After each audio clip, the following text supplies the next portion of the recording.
Oke, assalamualaikum warahmatullahi wabarakatuh.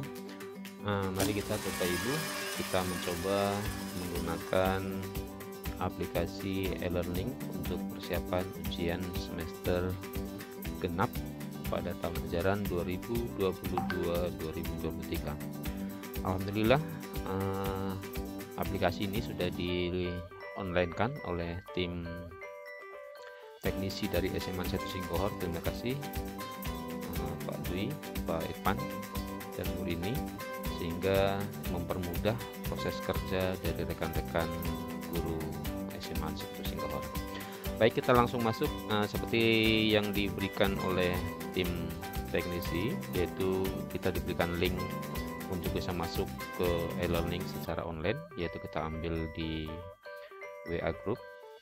Kita sekarang langsung masuk ke Google Chrome dan kemudian kita tempelkan link yang sudah di copy, kita enter.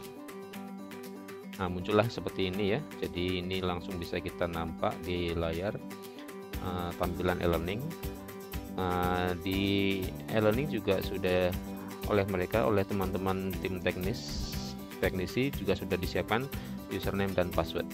Nah, ini username dan password saya ya, karena sudah saya ketikkan, sudah saya save, maka secara otomatis sudah berada di Google Chrome ini.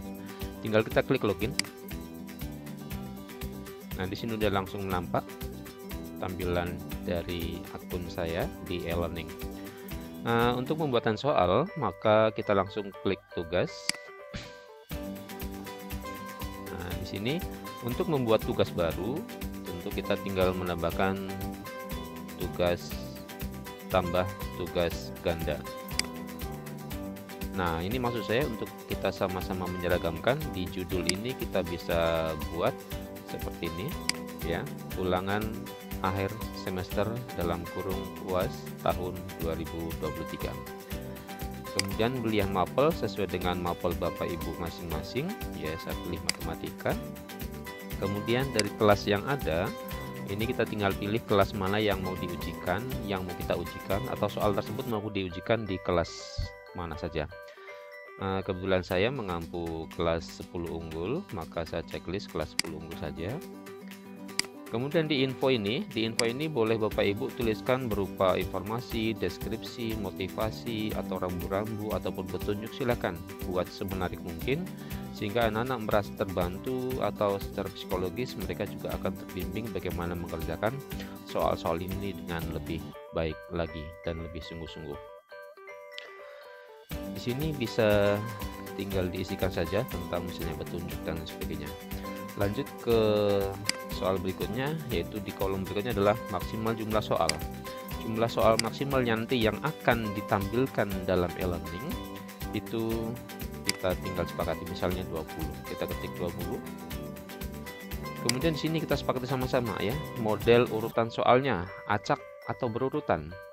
Nah, untuk lebih menarik lagi, maka saya berharap ini kita buat dalam bentuk acak ya. Jadi maksudnya yang kalaupun kita ketik di urutan nomor 1, maka dia bisa saja muncul akan di soal e-learning itu akan muncul di nomor urutan ke-10 dan seterusnya. Kemudian model pilihan, urutan pilihan juga ya, yang semula itu A, B, C, D, E. Kalau kita klik berurutan, maka A, B, C, D, E akan tetap sama.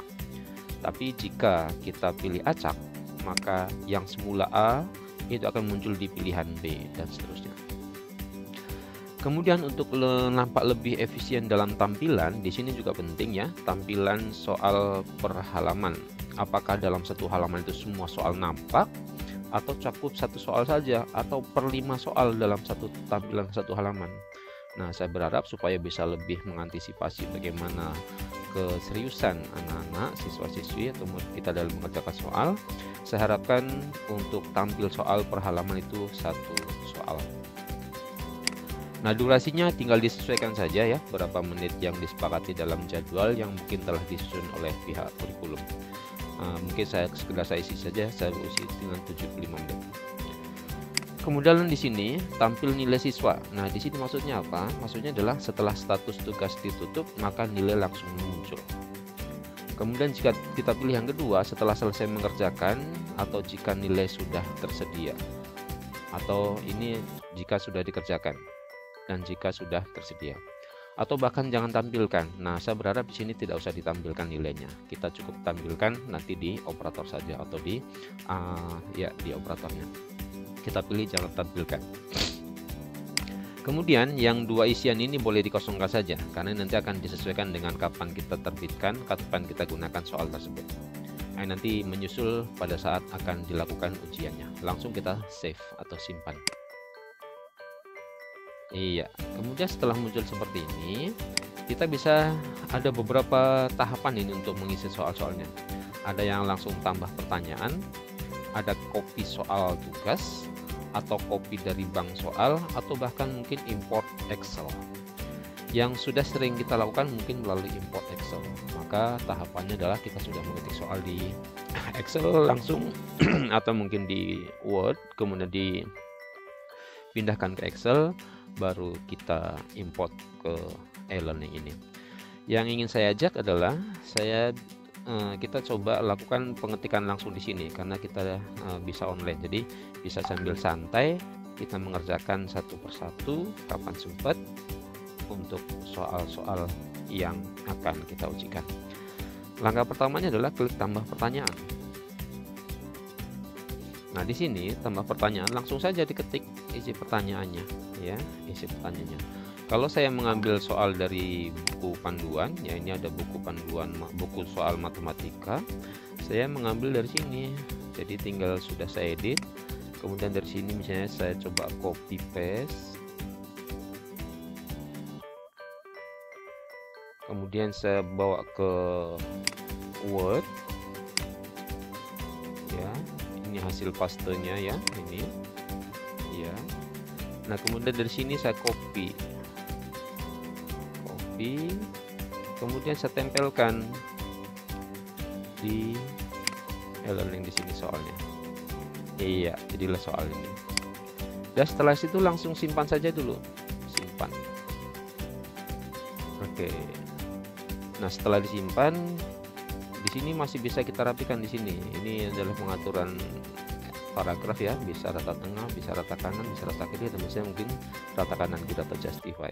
Klik di tengah-tengah sini, klik ini, maka akan rapi. Nah, kemudian bila kita ingin memunculkan simbol-simbol,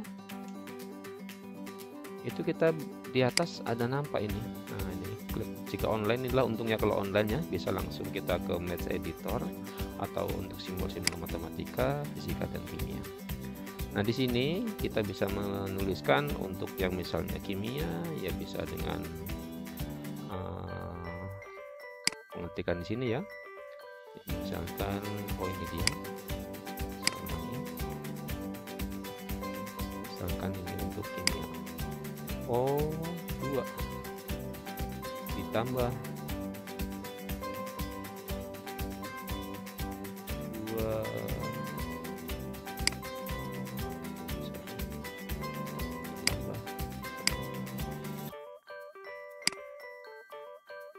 2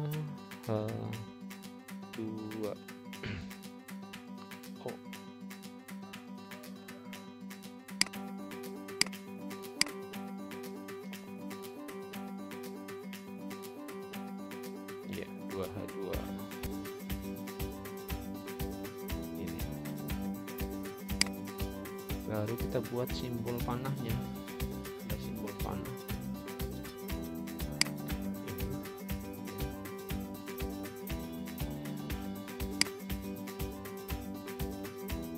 Bla bla bla. Oke, langsung kita simpan, accept, setuju ya. Nah, maka langsung muncul di sini. Oke. Kemudian setelah selesai kita update. Setelah diupdate, maka kita bisa ngecek soal tersebut di daftar pertanyaan soal. Kita cek ke depan. Iya, di sini kita belum memilih